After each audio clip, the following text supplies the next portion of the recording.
Padre eterno, Rey de gloria, aquí delante de tu presencia.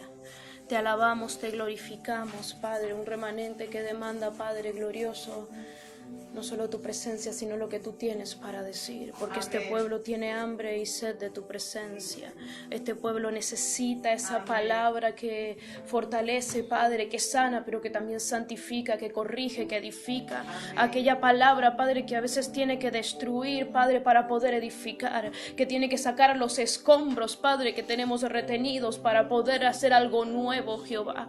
Esta, Padre amado, esta casa que busca tu rostro, esta casa, Padre, que clama por tu presencia, que pide tu dirección, Padre, porque te necesita. Quieras tú usar este vaso de barro, que no es solo un vaso de barro, Padre glorioso, que no es más, Padre, que el polvo, Padre, que tú tomaste y tú hiciste y le diste la forma que tú quisiste, y aún hoy trabajas con este vaso. Sea tu nombre glorificado, Padre. Sea tu nombre glorificado. En el nombre de Jesús. Espíritu Santo, haz como tú quieras. Amén y amén. Gloria damos a Dios porque Él ha sido bueno y para siempre es su misericordia. Solemos usar estas frases simplemente de una manera como casual, pero sabes, para siempre es su misericordia. Para siempre es su misericordia. Él nos ama con amor eterno y por eso prolongó su misericordia. Qué bueno es estar en la presencia de nuestro Dios, porque estamos con nuestro Padre Celestial, alguien que no nos desecha. Sabes, podemos acercarnos a Él confiadamente, porque sabemos que no hay nada oculto que Él no pueda ver de nosotros. Puede que tú te acerques a aquella persona que tú entiendes de confianza, pero que aún así a esa persona no conozca la totalidad de los pensamientos de tu corazón ni sus intenciones, pero a Dios nada le puedes ocultar. Hasta puedes tratar de engañarte a ti mismo, pero cuando vienes delante del Espíritu Santo, Él te abre tu corazón como si fuera un libro y te muestra el pecado oculto de tu corazón. Y tú tratas de darle argumentos y excusas diciéndole, pero es que no es así, y el Espíritu Santo te dice, observa bien, porque esa parte que está oscurecida es la parte que no me dejas limpiar. Esa parte que permanece en tinieblas es la parte que tú no me estás dejando santificar. Y mientras tú te amparas en tu propia justicia, la justicia de Dios está presta para santificarte cuando tú decidas reconocer y tú decidas ser cambiado. Así que hoy estamos aquí, ¿sabes por qué? Porque a Él le ha placido nutrirnos con su palabra, a Él le ha placido que tú te deleites en su presencia.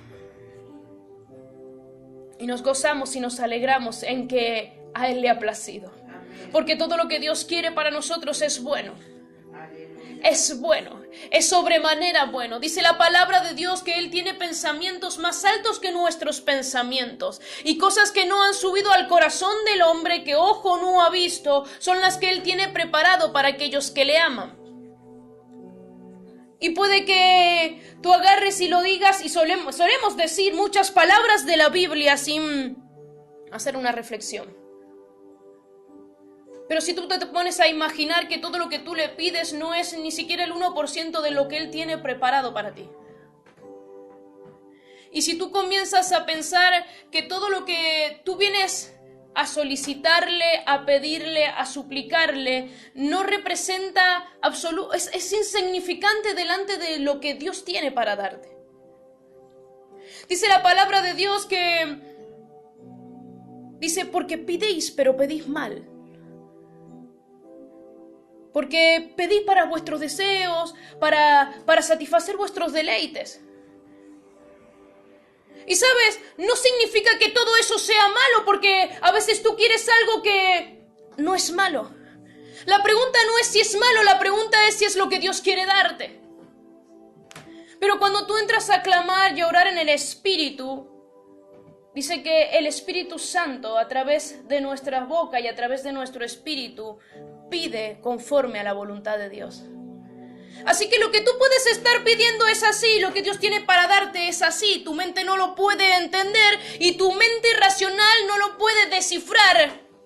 no lo puede decodificar, pero tu espíritu sí. Entonces cuando tu espíritu clama y intercede la voluntad del Padre, lo que tú estás atrayendo y abriendo en los cielos y desatando en la tierra es justamente lo que Dios quiere darte. No una cuarta parte, no un décimo, no, Él quiere darte la totalidad de lo que Él preparó para ti cuando Él te creó. Y no es que Él lo está por preparar, Él ya lo preparó. Dice Génesis que Él descansó de todas sus obras. Y dice la palabra que Pablo hablaba en cartas y decía las obras que Dios ha preparado de antemano. Así que si tú me dices cuáles son las obras que Dios tiene preparada para mí, mira, antes de que tú nacieses y que fueses concebido, antes siquiera que alguna persona pensara en tu nombre, Dios ya te había hecho nacer. Porque dice que Él te amó desde antes de la fundación del mundo. Y la fundación del mundo es una obra de Jehová. Y cuando Él hace, lo hace todo perfecto y lo hace todo completo. Dice la palabra de Dios en Génesis que Él creó al hombre y cuando fue creando todas las cosas y vio Dios que esto era bueno.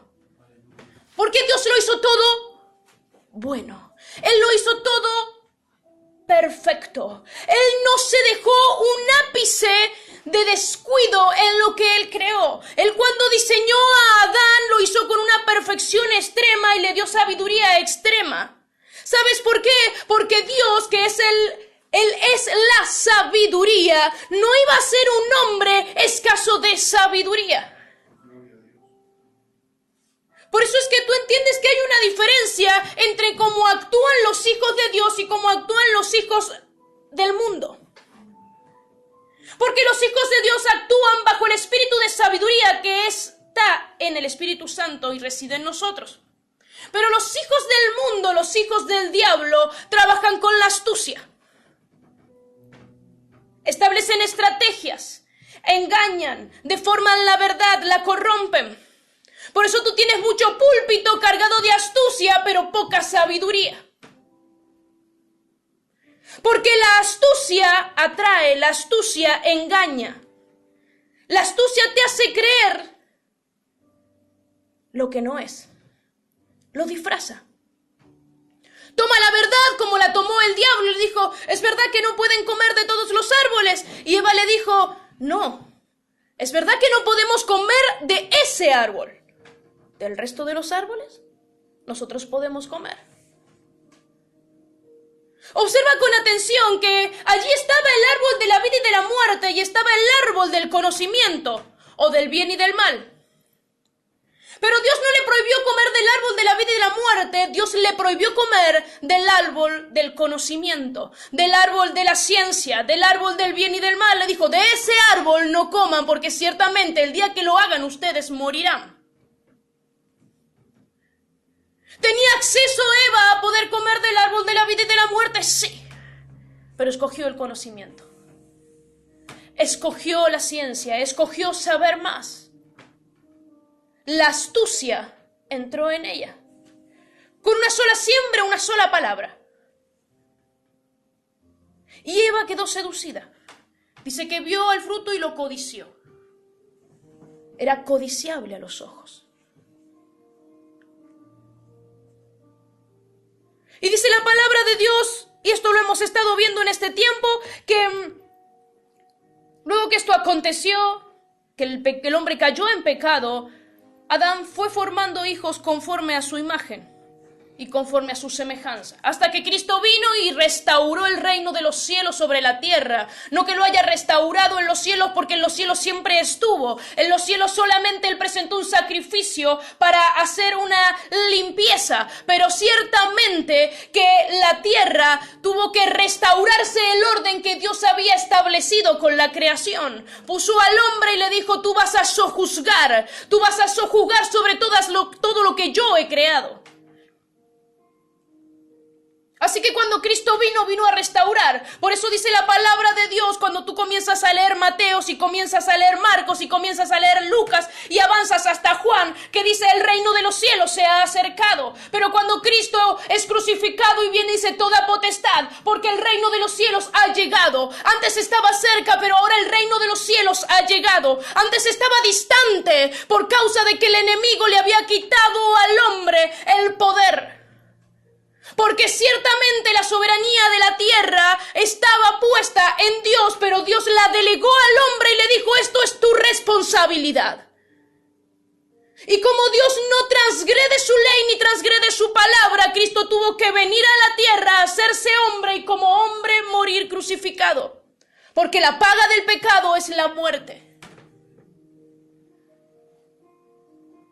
Porque por ahí hay gente que piensa que Dios va a hacer excepciones porque Él es puro amor. Pero si Él no hizo excepciones y tuvo que mandar a su único hijo a morir en la cruz para cumplir lo que Él había dicho, que la paga del pecado era la muerte, ¿por qué iba a hacer la excepción con tu pecado?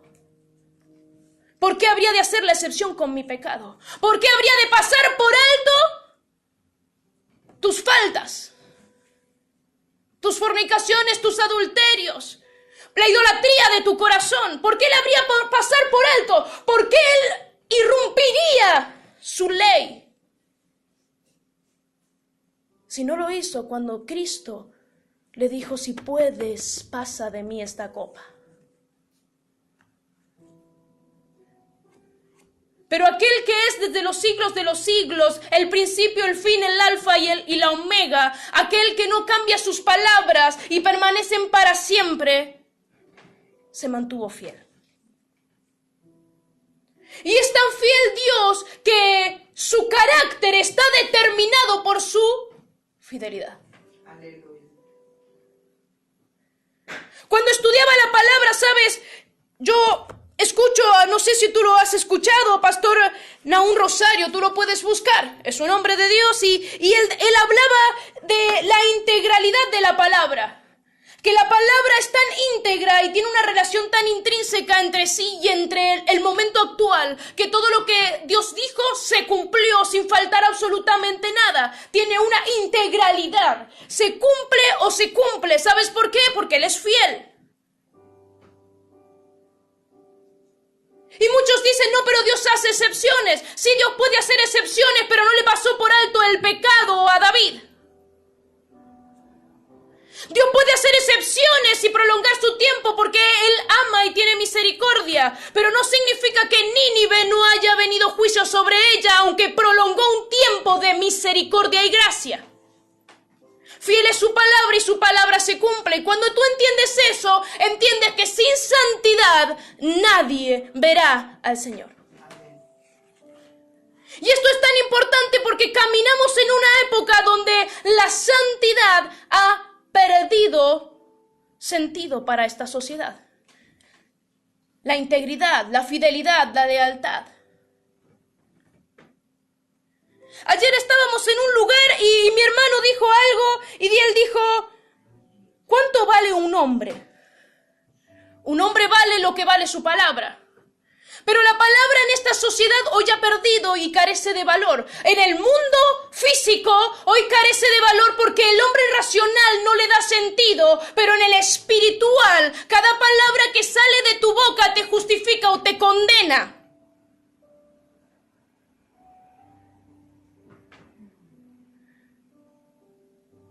Yo estaba escuchando en esta semana otra sierva de Dios, ella es Virginia Brito, y hablaba a unos jóvenes y justamente la reunión se trataba sobre generaciones de fuego. Y ella hablaba de las generaciones y decía que las generaciones nacían y comenzaban, tenían un principio y tenían un final, y esas generaciones estaban definidas en función de periodos de tiempo. Periodos de tiempo donde el contexto influía sobre esa generación y la definía, la determinaba. Por eso es que tú vas a tener generaciones que manejan mucha informática, muchas redes sociales, Y tienes generaciones que se entiende que se han ido quedando y que su tiempo final se va acercando, pero fueron afectadas por condiciones contextuales, culturales, condiciones internacionales o mundiales que influyeron. La generación de las guerras mundiales no es la misma que la generación de ahora. Y se entendía que una generación estaba definida en función de un periodo de tiempo. Pero esa es una de las definiciones. Y yo me quedé con esto. Y mientras yo oraba en mis primeras horas del día, yo meditaba en esto y el Espíritu Santo en esto me ministraba. ¿Por qué vivimos siempre sujeto? ¿Por qué nuestra generación se determina por un contexto cultural? ¿Por qué se determina por acontecimientos históricos? ¿Por qué la generación de hoy se define en función de lo que acontece? Porque su personalidad, sus sueños, sus anhelos están condicionados a algo tan efímero y a algo tan temporal como es el tiempo, como son las personas. ¿Por qué? Y entonces el Espíritu me ministraba y me decía, es que se habla de generaciones, pero para aquellos que transitan en el tiempo terrenal. Pero no podemos hablar de generaciones cuando hablamos de la generación de Dios. Porque Dios es eterno. Y Él permanece para siempre. Es como si yo dijera, temporalmente yo tengo derecho a ser de esta manera porque han pasado cosas a lo largo de mi trayectoria y de mi historia que me han permitido ser así. Pero de repente yo tengo toda una palabra de siervos que dijeron, no voy a vivir conforme a esta generación, sino yo voy a vivir conforme a los principios de Dios, porque mi Dios permanece para siempre, Él es eterno. Y yo quiero que vayas conmigo al libro de Mateos.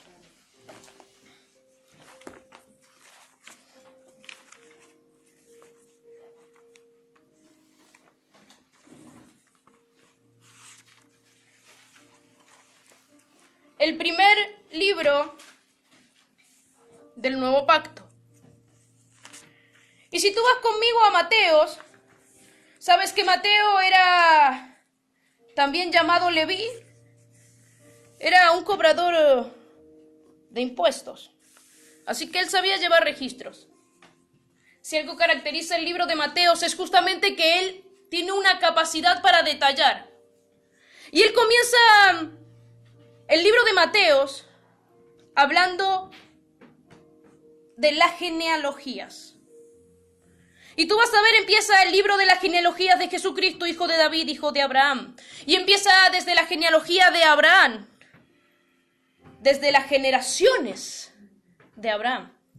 Y avanza todo el capítulo primero, ¿sí? Y termina, y tú vas a ver en el 17, en el versículo 17, de manera que todas las generaciones desde Abraham hasta David son 14, desde David hasta la deportación a Babilonia 14, y desde la deportación a Babilonia, de Babilonia hasta Cristo, 14. Y esto lo hemos tratado hace un par de predicaciones. No recuerdo si fue exactamente este versículo, pero creería que sí. Son generaciones. Pero hay un hilo conductor aquí.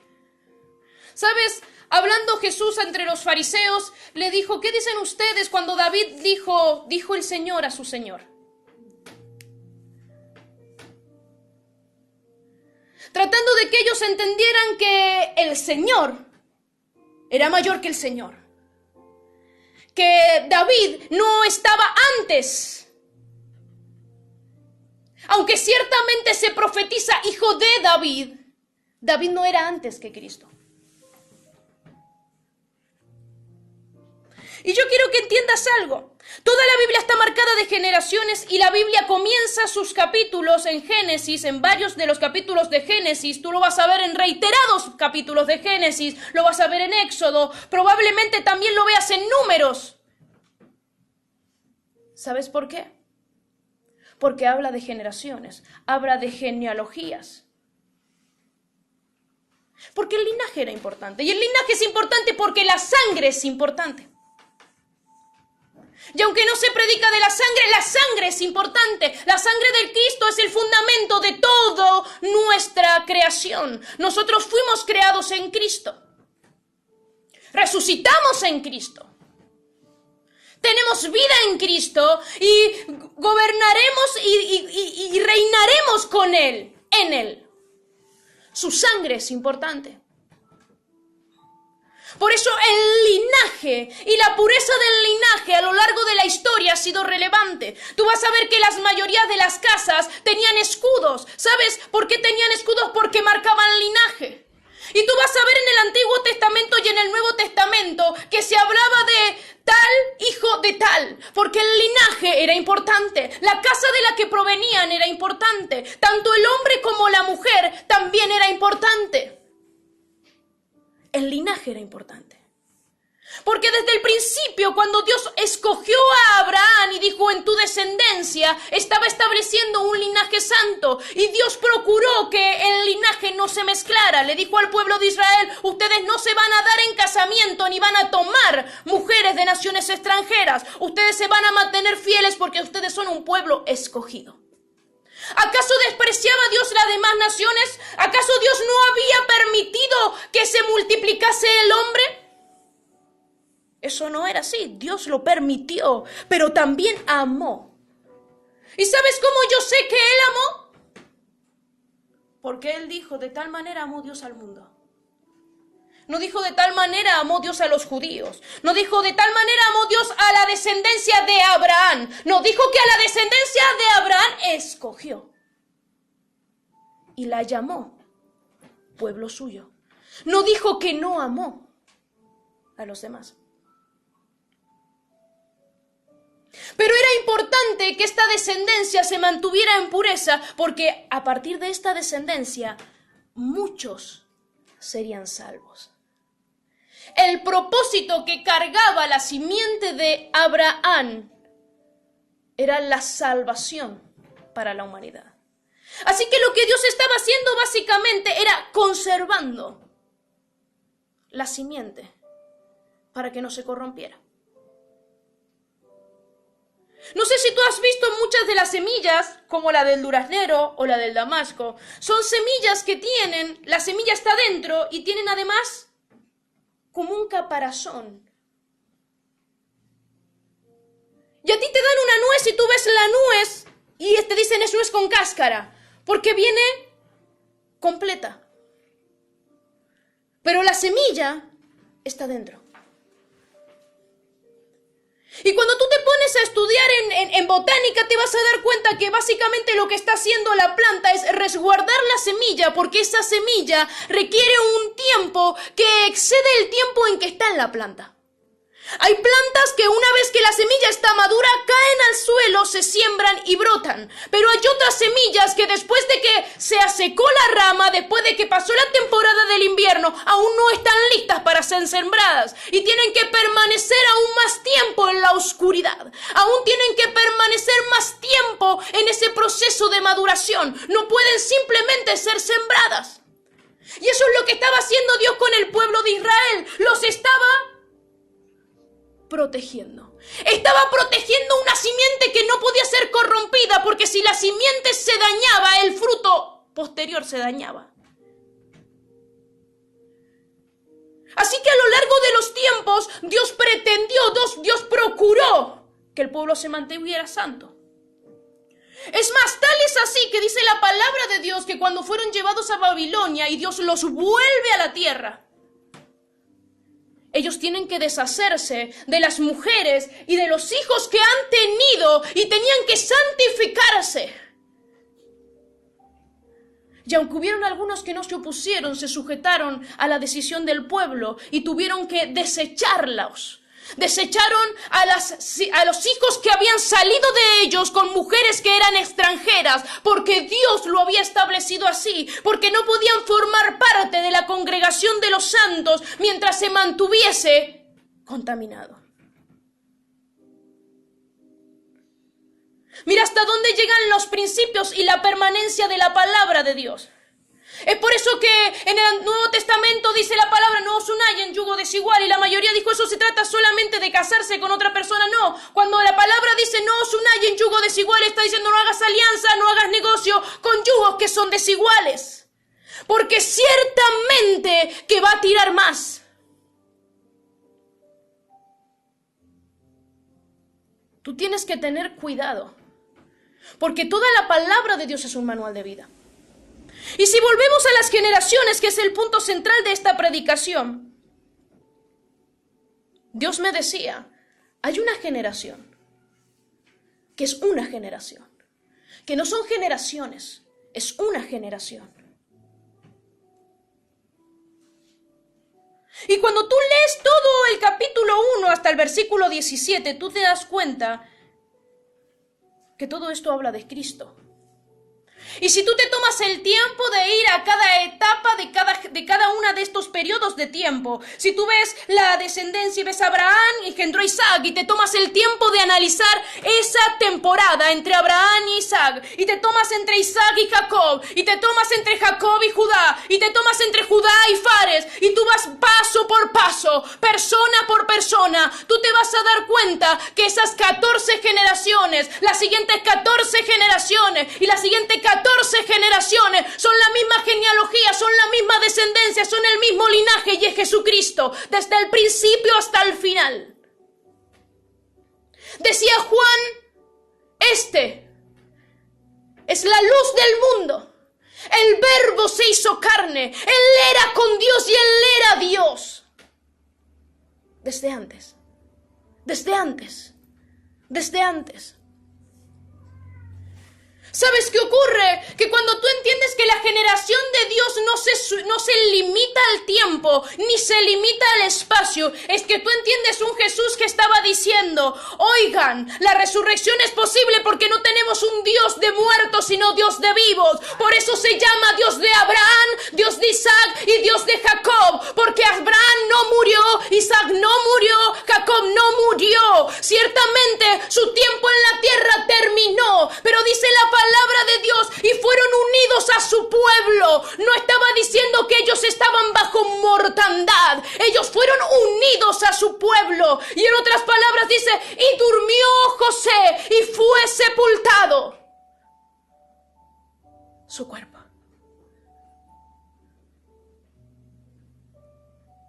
Es por eso que aquel Jesús pudo acercarse a aquella niña y decirle, levántate. Y le pudo decir a su entorno, tranquilos, tengan fe, porque ella simplemente está durmiendo. Porque para la generación de los que aman a Dios, la generación de Dios no ve la muerte sino más como un paso, es una transición. Nosotros no venimos a la tierra para quedarnos en la tierra, sino para peregrinar en esta tierra.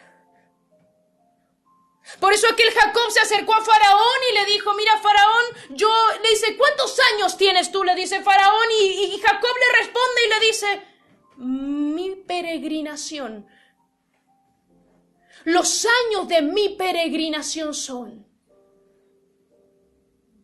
Porque entendía que solo era un tiempo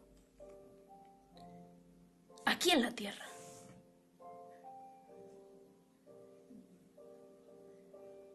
Entonces, amado hermano, yo quiero decirte, la Biblia habla, y quiero que te vayas conmigo a Primera de Pedro. En el capítulo 1, en el versículo 23.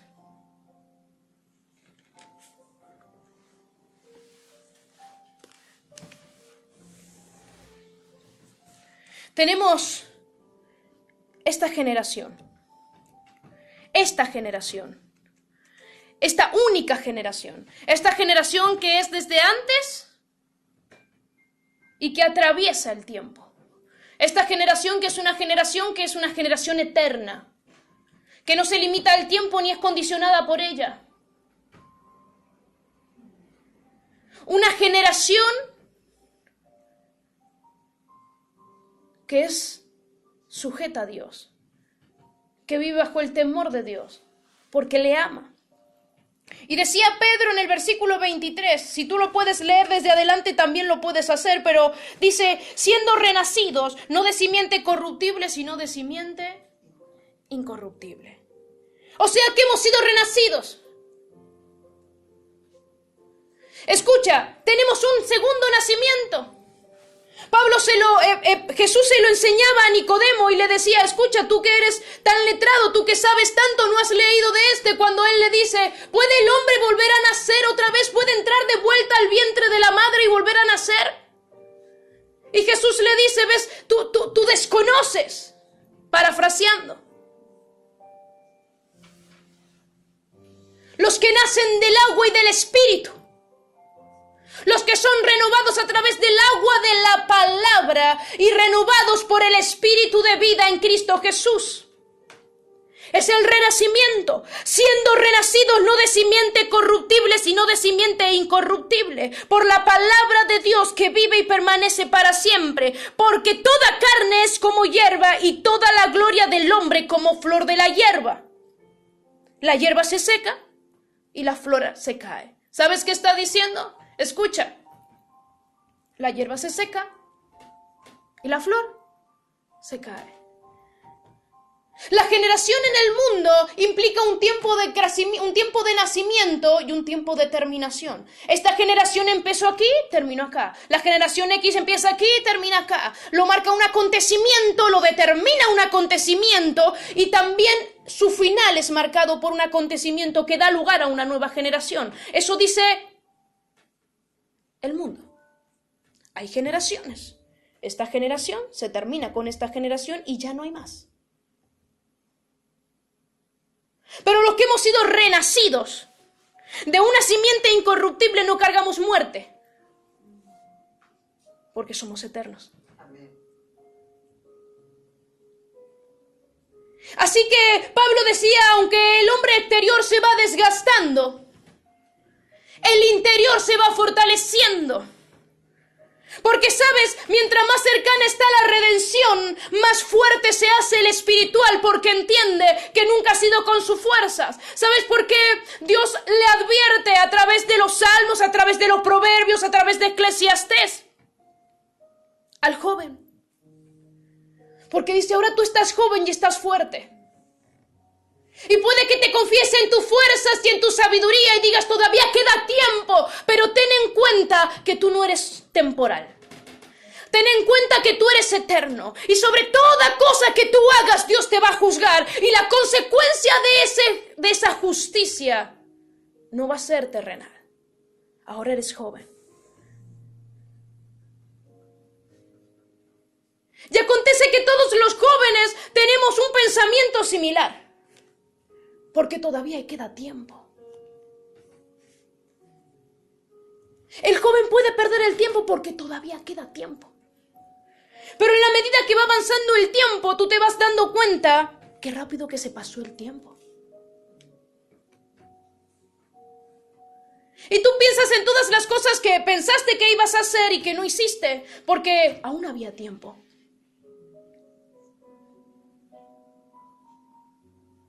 Y esta es una generación, esta generación temporal, esta generación terrenal, es una generación que pierde el tiempo.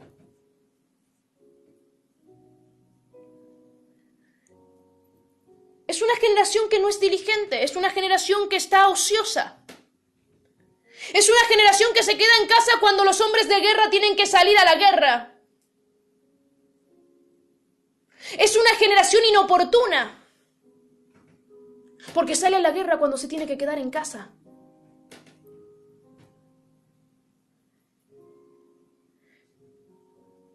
Por eso dice la palabra de Dios que cuando Él levantó a Isaacar, lo levantó como los entendidos en los tiempos. Y dice que todas las tribus acudían a Isaacar para saber cuáles eran los tiempos. Porque el que desconoce los tiempos, básicamente, pierde el tiempo.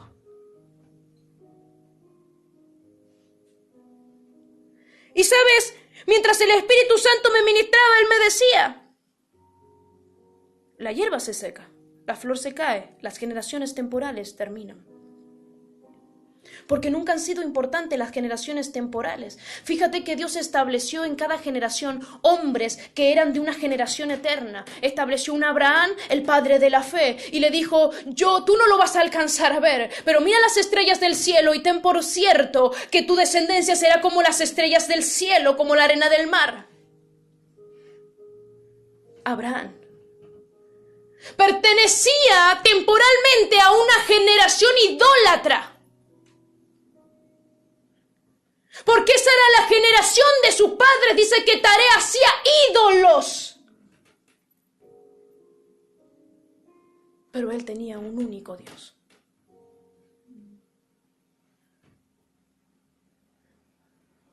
Se levantó una generación posterior temporalmente y vino un Isaac. Dios tomó un Isaac y le dijo, sí, hay tiempo de hambruna y tiempo de sequedad, pero tú vas a abrir pozos. Y aunque veas el desierto extenso y veas el desierto completamente árido, tú donde tú decidas cavar, allí agua va a salir.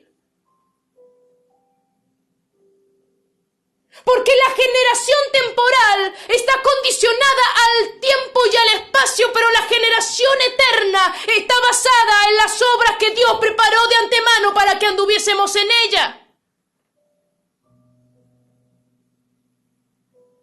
En una generación corrompida y falsa levantó a un Jacob y le dijo, tú no te vas a llamar Jacob, tú te vas a llamar Israel.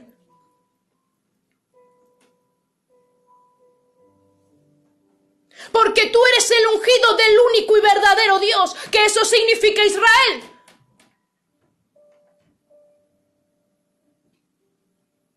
Se trataba de una generación terrenal, pero Dios tomó a uno de una generación terrenal, porque ese no correspondía a una generación terrenal, sino que era parte de una generación eterna. Levantó un David de detrás de las ovejas porque era para una generación que solamente iba a hacer eso. Alguien que estaba de detrás de las ovejas. Dice que Dios le dice, yo te tomé de detrás de las ovejas. Yo lo hice. No fue tu padre, porque tu padre no te quiso llamar siquiera a la mesa. Y yo quiero que entiendas algo. Puede ser que David no haya tenido la aprobación de esa generación, pero pertenecía a una generación eterna. Tenía la unción de una generación eterna. Tal es así que en David, la unción que se hace sobre David es de sacerdocio y de realeza. Cuando Samuel unge a David, lo unge y lo establece como sacerdote y como rey sobre Israel.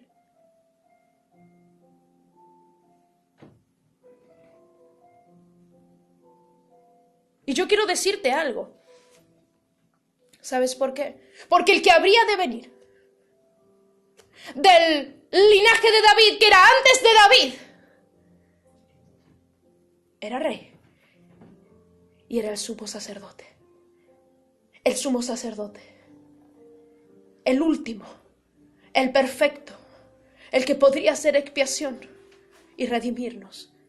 El que podría limpiar nuestras conciencias de toda obra muerta. El que podría romper la esclavitud. ¿Sabes? Yo he participado de la Santa Comunión y era como que Dios me decía, cuando mi cuerpo, tú participas de mi cuerpo que por ti fue partido. Y ¿sabes?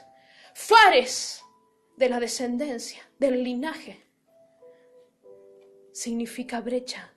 Significa el que se abrió brecha. ¿Y sabes por qué? Porque el cuerpo de mi Jesús fue partido. Y cuando su cuerpo fue partido, mi esclavitud fue quebrantada. El yugo que estaba sobre mi vida fue quebrantado. La enfermedad fue quebrantada. La mortandad fue quebrantada. La miseria fue quebrantada. Así que cuando tú participas de la Santa Comunión, dice, no debe hacerse sin conocimiento ni sin discernimiento. Pero en la medida que tú participas, el Espíritu te demuestra y te hace discernir. Y te dices, tú estás comiendo lo que a ti te da victoria sobre la enfermedad, porque ciertamente molido fue por mis pecados. Él quebrantó todo aquello que sobre ti estaba establecido como un yugo. que te hacía peso, que te estancaba, Él lo quebrantó a través de su cuerpo. Él rompió el velo que nos cegaba para hacernos caminar en su luz admirable. Mas la palabra del Señor permanece para siempre. Yo quiero decirte algo. Hay una generación que es una generación eterna.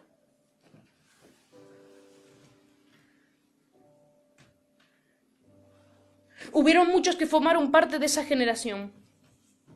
Y podríamos pasearnos por la Biblia, porque en verdad son muchos. Algunos se limitaron a ser parte de sus generaciones y se quedaron atrapados en una generación terrenal cuando el propósito de Dios era que se mantuvieran en esa generación eterna. Por ejemplo, Sansón. Sansón estaba preparado para establecerse no como juez durante 20 años, sino para tener un juzgado sobre Israel durante más tiempo. Pero, ¿sabes? Él caminó bajo lo que vieron sus ojos y el deseo de su corazón. Y él se sujetó a una generación terrenal cuando el deseo de Dios era que caminara en una generación eterna. Pero hubieron otros que permanecieron. Hubieron otros que formaron parte de una generación eterna desde el silencio. Como un Andrés, que llamó a un Pedro, aquel que se estableció como cabeza de la iglesia y Jesús lo puso. Aquel Andrés solamente se mantuvo en el silencio, tal vez en el anonimato. Si Jesús no lo hubiese permitido mencionarlo aquí en su palabra, entonces no se diría nada. Diría que simplemente Jesús llamó a Simón y que le dijo: Simón, tú vas a ser pescador de hombre. No hablaría de Andrés.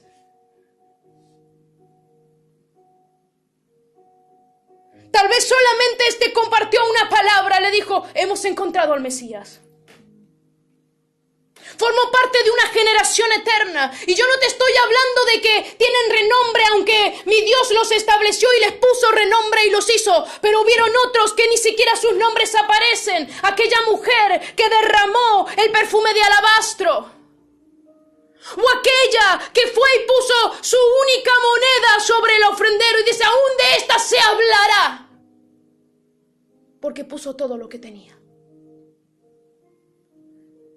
Y tú me vas a decir: pero están en el anonimato, no se sabe ni sus nombres, pero ellos pertenecen a una generación eterna. ¿Sabes por qué? Porque no consideraron que ellos tenían que ser renombrados dentro de una generación terrenal y perecedera, sino que entendieron que habían sido sacados, que habían sido arrancados de esas generaciones. Un Daniel fue arrancado de sus generaciones y establecido en un lugar, y dice que él dispuso su corazón a entender y no se contaminó. Un José fue arrancado de sus generaciones terrenales y fue establecido en el lugar de una generación eterna. Alguien que podía ver mucho más allá y les dijo: cuando ustedes salgan de Egipto, porque así va a ser, ustedes llevarán mis huesos y lo pondrán en el sepulcro de mis padres. ¿Sabes por qué? Porque trascendieron. Ellos dijeron: ¿a quién le interesa una generación terrenal, pecadora, contumaz, rebelde, infiel, traidora? ¿A quién? Porque yo quiero pertenecer a una generación terrenal cuando yo tengo una herencia eterna. Porque una generación terrenal tiene principio y tiene fin, pero una generación eterna trasciende. Trasciende en Cristo. Yo quiero decirte, tú puedes pertenecer a diferentes generaciones. Pero yo no quiero pertenecer a diferentes generaciones, yo quiero pertenecer a la única generación que es sustancial. Y esa es la generación de Cristo. Quiero que te vayas conmigo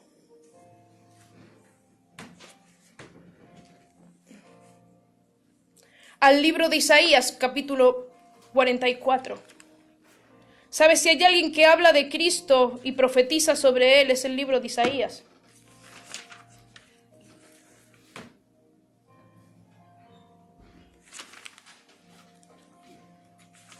En el capítulo 44, el versículo 3 dice: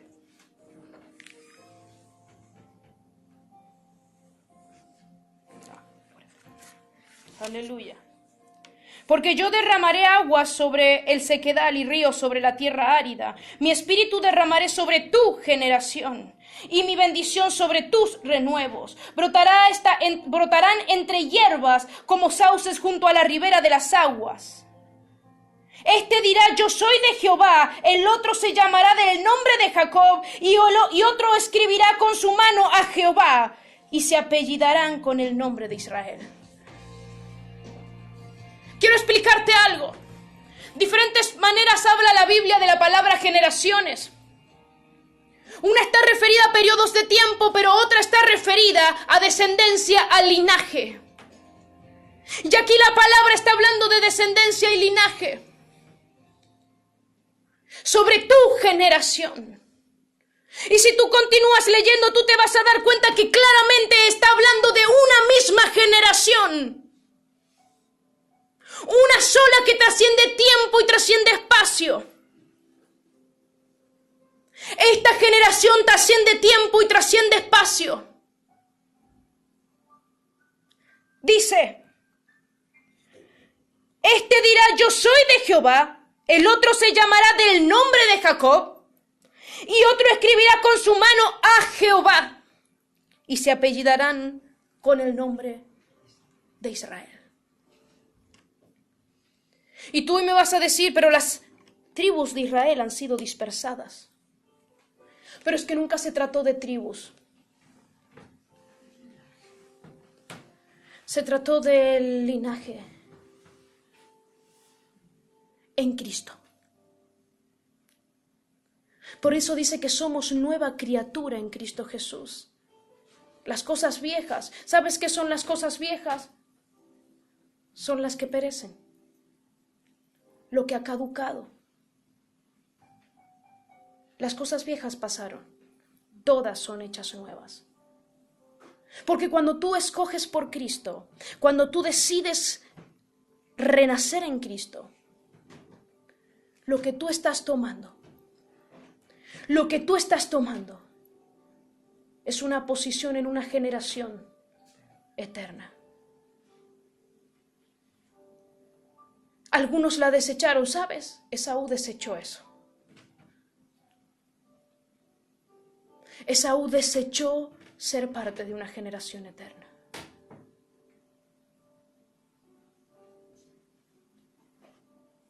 Y Dios le desechó.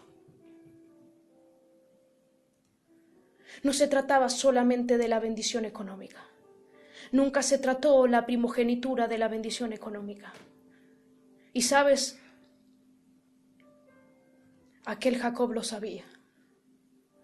Cuando cambió sus manos y dijo: tranquilo, José, porque el menor vendrá a ser sobre el mayor. Sé que estoy poniendo la mano sobre el más pequeño. Sé que estoy poniendo la mano sobre Efraín.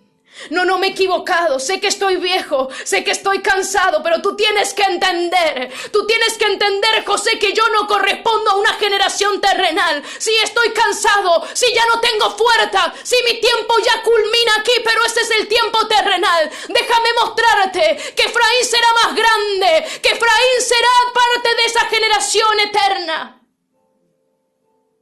El otro también será bendecido, sí, va a bendecir a Manasés, pero escucha bien, a este Dios escogió.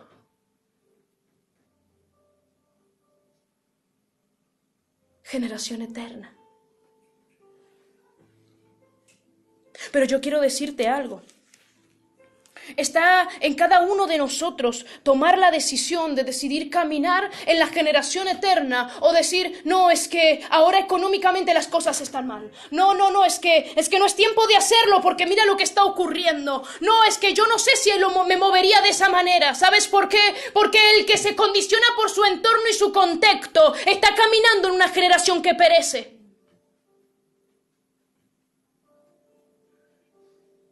Alcanzó solamente un sueño para que José caminara en esa generación eterna. Solo un sueño. Solo un sueño.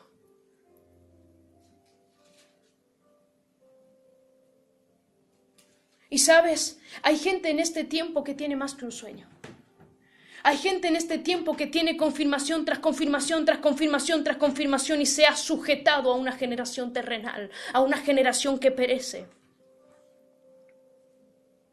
Sabes, esta hermana cuando ella daba su predicación sobre las generaciones, ella decía, nosotros nunca hubiéramos pensado el movimiento digital que hoy hay. Si a nosotros nos hubiera venido alguien a decir que esto pasaría, le hubiéramos llamado loco, le hubiéramos llamado eres irracional, pero ciertamente esto es lo que está aconteciendo en este tiempo.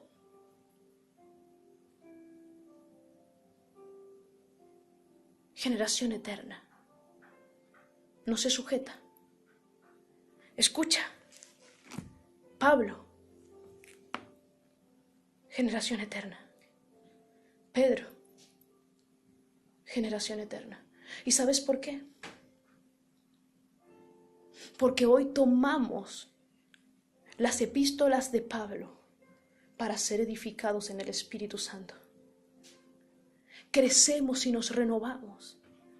Cuando Pablo dijo, yo estoy sufriendo dolores de parto, ¿sabes qué estaba diciendo él? Estoy dando a luz una generación eterna. Yo estoy dando a luz una generación eterna, no una generación que se sujeta.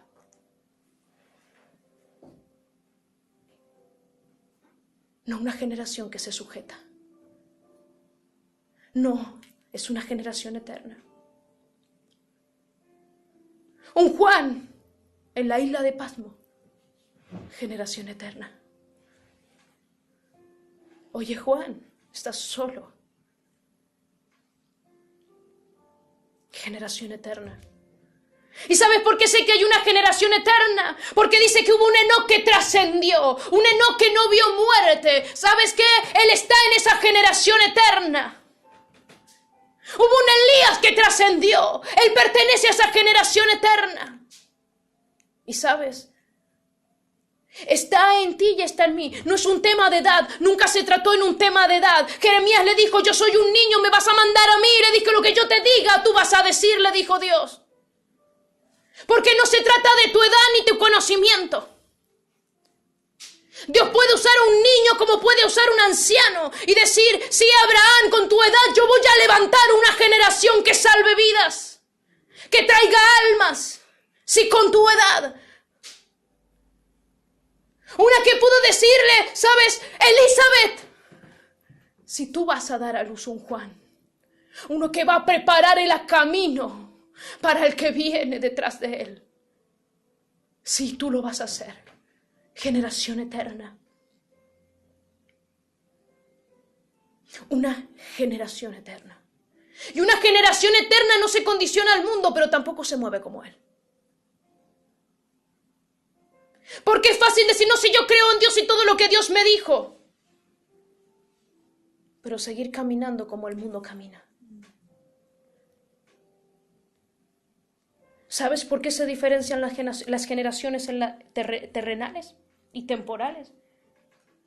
Por formas de pensamiento, por conductas, por formas de vestirse, por formas de hablar, dialectos. Tú dices, tú perteneces a esa generación. Pero ¿sabes qué le dijeron a Pedro? Oye, Pedro, tú eres de ellos porque tú hablas como ellos.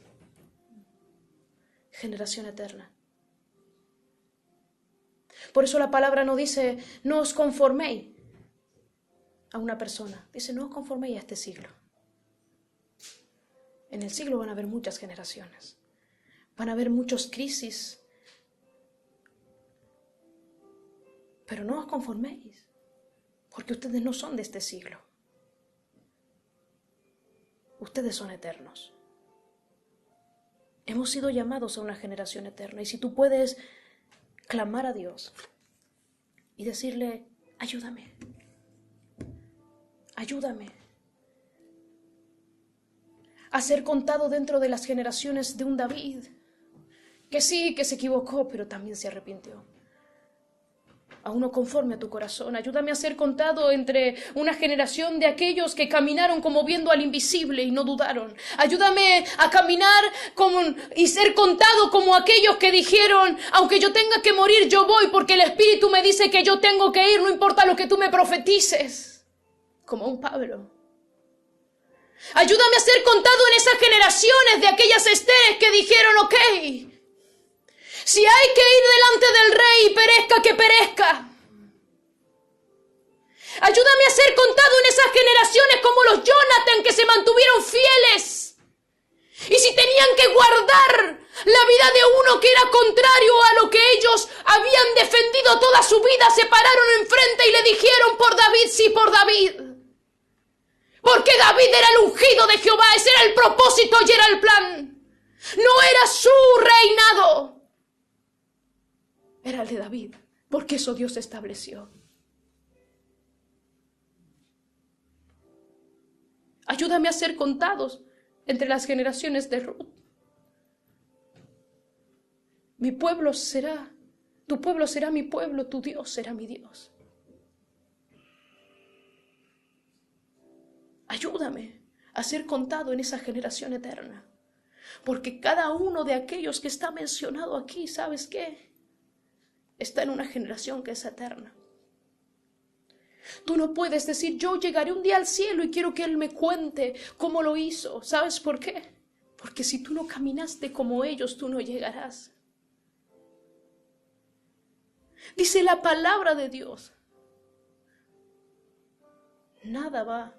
Esta generación no pasará hasta que todo esto acontezca. ¿Y sabes por qué? Porque la generación que entró a la tierra de Canaán antes tuvo que despojarse de sus ídolos, de sus arcillos, de sus brazaletes. Tuvo que despojarse de su soberbia, de su orgullo, tuvo que despojarse para poder entrar. La pregunta es, ¿cuánto tú estás dispuesto para ser parte de esa generación eterna a entregar?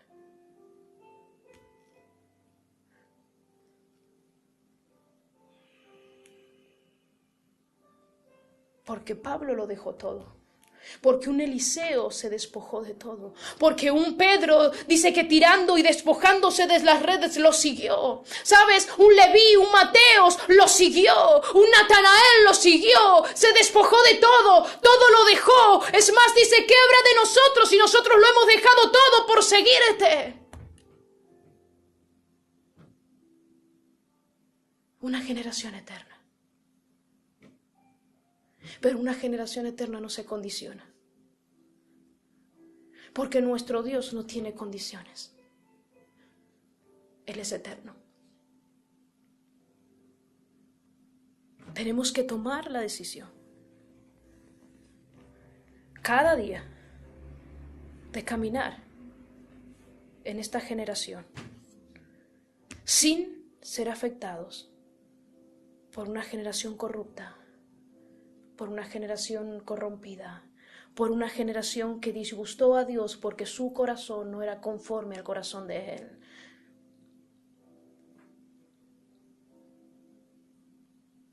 Padre eterno, Rey de gloria, te adoramos. Ayúdanos, Espíritu Santo, quien revela las profundidades del corazón sino tú, que hay que se pueda esconder, Padre amado. Pero hoy clamamos y te pedimos, haz de nosotros parte de esa generación, porque muchos son los llamados, pero pocos los escogidos. Padre, ayúdanos, porque queremos ser contados en esa generación, la generación que buscó a Jehová, la generación que tiene temor de Jehová, la generación que sirvió y obedeció, que amó a Dios, que se puso delante y dijo por Jehová. Esa generación que permaneció fiel. Ayúdanos a no conformarnos a este siglo. Porque es fácil decirlo, Padre, pero caminar en la realidad de que somos una generación que trasciende cada tiempo y cada espacio, porque el tiempo y el espacio no son condicionantes para ti y para tus generaciones. Hoy caminamos, Padre amado, en esta revelación. para agradarte a ti y ser de aquellos a los que tú le dices, este es mi Hijo amado en el que tengo contentamiento. Esa generación es la que queremos. En esa generación queremos caminar y oírte cada día al despertar y oírte cada noche al ir a descansar. Este es mi Hijo amado en el que tengo contentamiento. Porque somos la generación de Jesús. Somos la generación de ti, Padre Celestial. Tuya somos. En el nombre de Jesús. Amén y amén.